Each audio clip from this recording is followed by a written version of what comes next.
ആളുകൾ നവീനമായ ആശയങ്ങളെ ഇസ്ലാമിന്റെ പേരിൽ കടത്തിക്കൊണ്ട് വന്നിട്ട് ചില ആചാരങ്ങളെ കടത്തിക്കൊണ്ട് വന്നിട്ട് ചില അനുഷ്ഠാനങ്ങളെ കടത്തിക്കൊണ്ട് വന്നിട്ട് അത് നല്ല കാര്യമാണല്ലോ, നല്ലതല്ലേ, നല്ല കാര്യമല്ലേ എന്ന് ചോദിച്ച സമയത്ത് മഹാനായ മാലിക് റഹിമഹുല്ലാഹ് പറഞ്ഞത് മനിബ്തദഅ ഫിൽ ഇസ്ലാമി ബിദ്അ യറാഹാ ഹസന ഫഖദ് സഅമ അന്ന മുഹമ്മദൻ ഖാന റിസാല.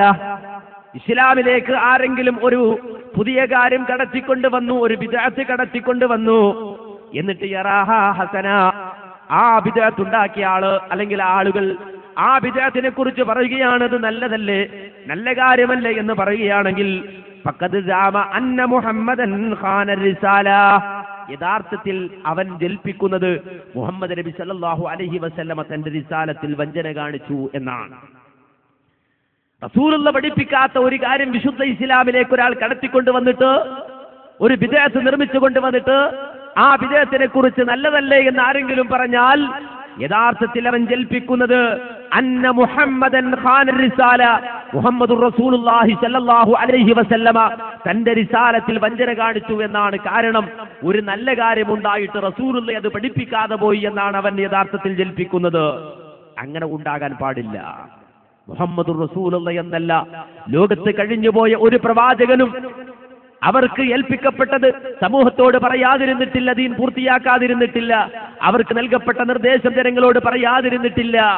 മാ കാന ലിനബിയ്യിൻ അയ്യഖുല്ല, വഞ്ചന എന്നത് ഒരു പ്രവാചകനും യോജിച്ചതല്ല, ഒരു നബിയും ആരെയും വഞ്ചിക്കുകയില്ല. അള്ളാഹു അവതരിപ്പിച്ചത് ആ പ്രവാചകന്മാർ മുഴുവൻ പഠിപ്പിച്ചിട്ടുണ്ടെങ്കിൽ ആ പ്രവാചക ശൃംഖലയിലെ ഏറ്റവും ശ്രേഷ്ഠനായ മുഹമ്മദുർ റസൂലുള്ളാഹി സല്ലല്ലാഹു അലൈഹി വസല്ലമ ഒരു മനുഷ്യൻ അള്ളാഹുവിന്റെ തൃപ്തി നേടുവാൻ ആവശ്യമായി അവന്റെ ജീവിതത്തിൽ സ്വീകരിക്കേണ്ട ഏതെല്ലാം കാര്യങ്ങളുണ്ടോ ആ കാര്യങ്ങൾ ഈ സമൂഹത്തിന് പഠിപ്പിച്ചു കൊടുത്തിട്ടുണ്ട്. എന്നിട്ട് അതിന് തെളിവായിക്കൊണ്ട് മഹാനായ ഇമാം മാലിക് റഹിമഹുല്ലാഹ് വിശുദ്ധ ഖുർആനിൽ ഒരു ആയത്ത് ഓതുകയാണ്. അൽയൗമ അക്മൽതു ലക്കും ദീനകും വഅത്മംതു അലൈക്കും നിഅമതി വറദീതു ലക്കുമുൽ ഇസ്ലാമ ദീനാ.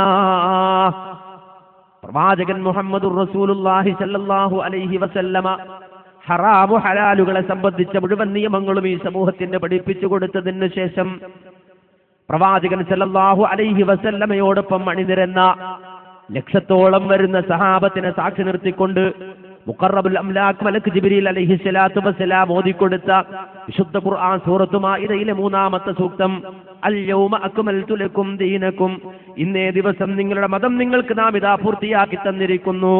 വഅത്മംതു അലൈക്കും നിഅമതി, ഈ പ്രവാചകനിലൂടെ നുബൂവത്ത് എന്ന അനുഗ്രഹവും നാം പൂർത്തിയാക്കി തന്നിരിക്കുന്നു. വറദീതു ലക്കുമുൽ ഇസ്ലാമ ദീനാ, ഇസ്ലാമിനെ നിങ്ങൾക്ക് തൃപ്തിപ്പെട്ട മതമാക്കി തന്നിരിക്കുന്നു, നിങ്ങൾക്കുള്ള മതമായി ഇസ്ലാമിനെ തൃപ്തിപ്പെട്ടിരിക്കുന്നു. ഇത് വളരെ വ്യക്തമായി വിശുദ്ധ ഖുർആൻ പഠിപ്പിക്കുകയാണ്.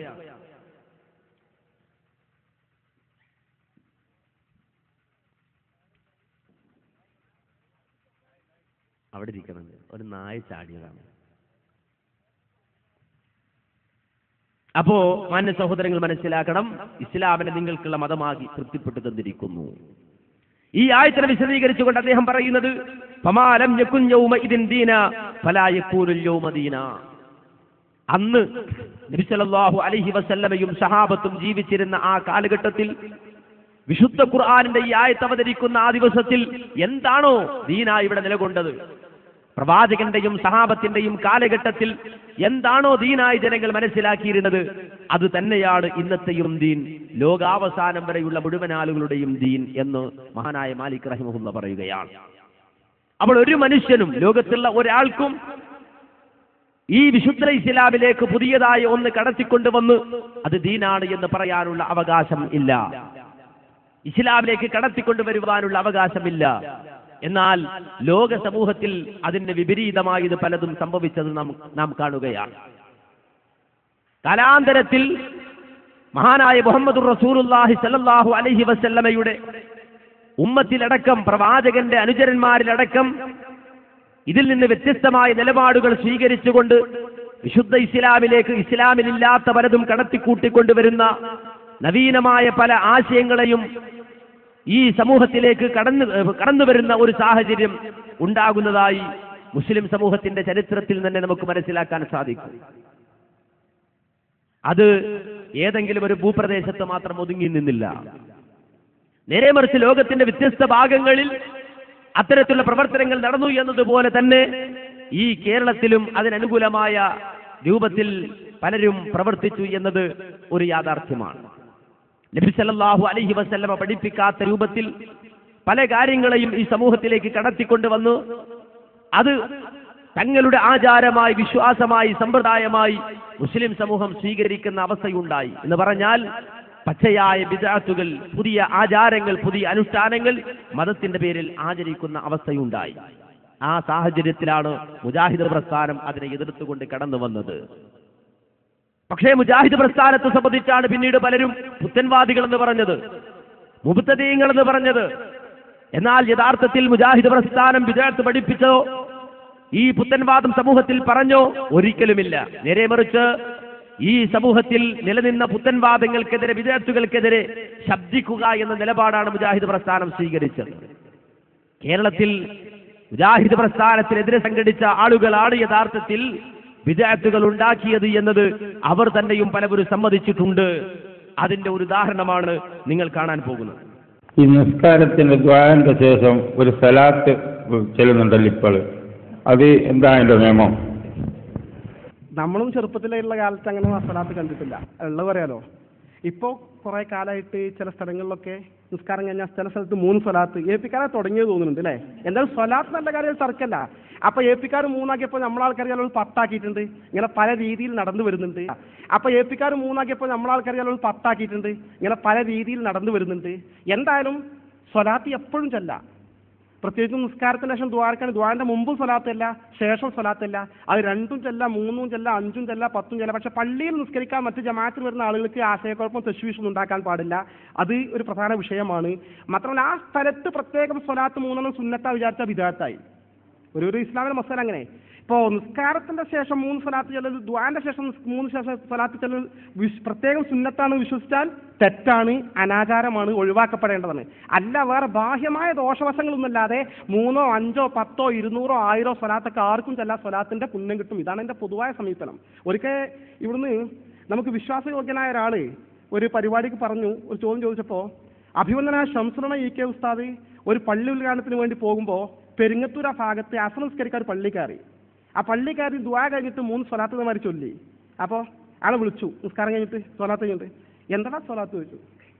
നിനക്ക് എവിടെ നിന്ന് കിട്ടി സ്വലാത്ത് പറ എന്ന് പറഞ്ഞ് ചോദ്യം ചെയ്ത സംഭവത്തിന് സാക്ഷിയായ ഒരാളെ ഞാൻ കണ്ടിട്ടുണ്ട്. അപ്പോൾ പ്രത്യേകം അവിടെ സുന്നത്താന്ന് വിചാരിച്ചാൽ തെറ്റാ, ഇല്ലെങ്കിൽ ഓക്കെ, ശല്യമില്ലാത്ത വിധത്തിൽ എപ്പോഴും എന്ത് ചെയ്യുക, സ്വലാത്ത് അല്ല. ഇതാണ് എൻ്റെ സമീപനം. കണ്ടോ? അപ്പൊ കേരളത്തിലുണ്ടായിരുന്ന ഒരു സമീപനം, ആ സമീപനം എന്താണ്? ഫർള് നമസ്കാരത്തിന് ശേഷം കൂട്ടുപ്രാർത്ഥന നടത്തി അതിനുശേഷം സ്വലാത്ത് ചെല്ലാതിരിക്കുക എന്ന സമീപനമായിരുന്നു. എന്നാൽ പിൽക്കാലത്ത് അല്ലെങ്കിൽ ഈ അടുത്ത സമയത്ത് സ്വലാത്ത് ചെല്ലുന്ന സമ്പ്രദായം ഉണ്ടാക്കിയെന്നാണ്. ആദ്യം റസൂലുള്ളാഹിയുടെ കാലഘട്ടത്തിൽ ഫർള് നമസ്കാരത്തിന് ശേഷം അവനവൻ പ്രാർത്ഥിക്കുക എന്ന നിലപാട്, സ്വന്തമായി പ്രാർത്ഥിക്കുക എന്ന നിലപാട്, സുബ്ഹാനല്ലാഹ് ചൊല്ലുക എന്ന നിലപാട്, സ്വന്തമായി അൽഹംദുലില്ലാഹ് ചൊല്ലുക എന്ന നിലപാട്, സ്വന്തമായി അല്ലാഹു അക്ബർ ചൊല്ലുക എന്ന നിലപാട്, സ്വന്തമായി ഓരോരുത്തരും സൂറത്തുൽ ഇഖ്ലാസ് ഓതുക എന്ന നിലപാട്, അതുപോലെ സൂറത്തുൽ ഫലഖ് ഓതുക എന്ന നിലപാട്, സൂറത്തുൽ നാസ് ഓതുക എന്ന നിലപാട്, ആയത്തുൽ കുർസി ഓതുക എന്ന നിലപാട്, ആ നിലപാടായിരുന്നു റസൂലുള്ളാഹിയുടെയും സഹാബത്തിന്റെയും കാലത്തുണ്ടായിരുന്നതെങ്കിൽ പിന്നീട് അതിന് മാറ്റം വരുത്തി അതൊരു കൂട്ടുപ്രാർത്ഥനയാക്കി മാറ്റി. പിന്നീട് അവിടെ നിന്നും മാറ്റം വന്നു. ആ കൂട്ടുപ്രാർത്ഥനയ്ക്ക് ശേഷം ഒരു സ്വലാത്ത്, 3 സ്വലാത്ത് അല്ലെങ്കിൽ ചിലടത്ത് 10 സ്വലാത്ത് അങ്ങനെ ചെല്ലുന്ന സമ്പ്രദായം ഉണ്ടായി. ഇങ്ങനെ ഒരു പ്രായമുള്ള വ്യക്തി അദ്ദേഹത്തിന്റെ ചെറുപ്പത്തിൽ കാണാത്ത ഈ സമ്പ്രദായം പുതുതായി നാട്ടിൽ നടക്കുന്നത് കണ്ടപ്പോൾ ഈ നാട്ടിലെ അറിയപ്പെടുന്ന ഒരു പണ്ഡിതനോട് തന്നെ ചോദിച്ചു, അല്ല ഉസ്താദെ, എന്താണ് ഇതിന്റെ മസല? ആ സമയത്ത് അദ്ദേഹം പറയുന്നത്, അത് നമ്മളുണ്ടാക്കിയതല്ല, എപിക്കാരുണ്ടാക്കിയതാണ്. എപിക്കാർ 3 ആക്കിയപ്പോ നമ്മുടെ ആളുകൾ 10 ആക്കി. ആ സമയത്ത് അത് ചൊല്ലൽ സുന്നത്താണെന്ന് വിചാരിച്ചാൽ അത് ബിദ്അത്തായി മാറും എന്നതാണ്. അപ്പോൾ ആ ഫർള് നമസ്കാരത്തിന് ശേഷം കൂട്ടുപ്രാർത്ഥന നടത്തി അതിനുശേഷം 3 സ്വലാത്ത് ചൊല്ലൽ സുന്നത്താണ് എന്ന് ഒരാൾ വിശ്വസിച്ചാൽ അതെന്താകും? ബിദ്അത്തായി മാറും. അങ്ങനെയാണ് പല ബിദ്അത്തുകളും ഈ സമൂഹത്തിലേക്ക് കടന്നു വന്നത്. ആളുകൾ നോക്കുമ്പോൾ അത് സ്വലാത്തല്ലേ, നല്ലതല്ലേ, അത് ദിക്റല്ലേ, നല്ലതല്ലേ എന്നായിരിക്കും ചിന്തിക്കുക. ഒരു തലമുറയിൽ ഈ സമ്പ്രദായം തുടങ്ങി, അടുത്ത തലമുറ അത് കണ്ടു വളർന്ന്, ആ തലമുറ എന്റെ വാപ്പുപ്പ മുതലിങ്ങനെ പഠിപ്പിച്ച് തലമുറ കൈമാറി കിട്ടിയ ആദർശമാണ്, ആചാരമാണ്, ഇത് മതത്തിന്റെ ഭാഗമാണ് എന്ന് തെറ്റിദ്ധരിച്ചുകൊണ്ട് അത് പേറുന്ന കൊണ്ടു നടക്കുന്ന അവസ്ഥയുണ്ടാകും. അങ്ങനെ ഈ സമൂഹത്തിൽ അത് ശരിയായി സുന്നത്തായി നടമാടുകയും ആ ബിദ്അത്തിലേക്ക് ഈ സമൂഹം വഴുതി മാറുകയും ചെയ്യും. ഇങ്ങനെയാണ് ഓരോ ബിദ്അത്തുകൾ ഈ സമൂഹത്തിലേക്ക് കടന്നു വന്നത്. ഈ ബിദ്അത്തുകളെ പരിപൂർണമായും മാറ്റി നിർത്തി പിൽക്കാലഘട്ടത്തിൽ ഉണ്ടാക്കിയ, അത് ഗ്രൂപ്പ് അടിസ്ഥാനത്തിലാണെങ്കിലും അല്ലാതെയാണെങ്കിലും സാമുദായിക അടിസ്ഥാനത്തിലാണെങ്കിലും രൂപപ്പെടുത്തിയ ബിദ്അത്തുകളെ പരിപൂർണമായും ഉപേക്ഷിച്ചുകൊണ്ട് യഥാർത്ഥമായ സുന്നത്തിലേക്ക് മടങ്ങിപ്പോകണമെന്നാണ് ഈ പ്രസ്ഥാനം ഈ സമൂഹത്തോട് ആവശ്യപ്പെട്ടത്. വിശുദ്ധ ഖുർആനും തിരുസുന്നത്തും പറഞ്ഞ അടിസ്ഥാനപരമായ ആദർശത്തിലേക്ക് മടങ്ങിപ്പോവുക. ദീനെന്ന് പറഞ്ഞാൽ എല്ലായിടത്തും ഒരുപോലെ സ്വീകരിക്കാൻ കഴിയുന്നതാണ്. കേരളക്കാർക്കൊരു ദീൻ, പാകിസ്ഥാനികൾക്ക് വേറെ ദീൻ, സൗദി അറേബ്യക്കാർക്ക് മറ്റൊരു ദീൻ, അങ്ങനെ സ്വീകരിക്കേണ്ട ആവശ്യമില്ല. ലോകത്തിന്റെ ഏത് കോണിൽ ജീവിക്കുന്ന ആൾക്കും അടിസ്ഥാന പ്രമാണമായ വിശുദ്ധ ഖുർആനും തിരുസുന്നത്തും സ്വീകരിച്ചുകൊണ്ട് ഒരേ ഒരു ദീൻ, ഏകദീൻ, അത് അംഗീകരിക്കുവാൻ, അത് സ്വീകരിക്കുവാൻ സാധിക്കും.